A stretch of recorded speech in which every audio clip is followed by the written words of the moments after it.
وين بعتي قلبي وليه نسيت كل شي يا ما قالوا ضاع.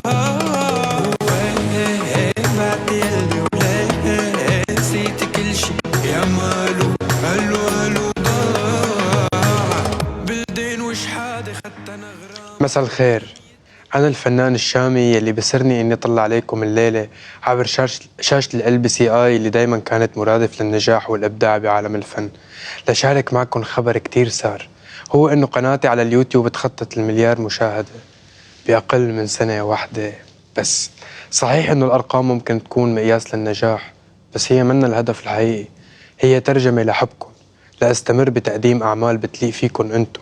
وكشاب من الوطن العربي عمره 22 سنة، رسالتي لكل شباب جيل اليوم: اشتغلوا، تعبوا، آمنوا بحالكم قبل كل شي. النجاح منه إلا مفتاح لأبواب كتيرة، والحياة للي بيحب المغامرة. كونوا حالكم وما رح توصلوا إلا للي بتحلموا فيه. خلوا حلمكم ولد صغير بيكبر فيكم ومعكم وقدامكم، مثل ما حلمي بلش صغير وكبر بفضلكم انتو. شكرا لأنكم جزء من هالنجاح، بشوفكم قريبا. ولهون بتنتهي نشرتنا. مارلين بتلاقيكم عند نشرة منتصف الليل. حب وحنان، إلى اللقاء.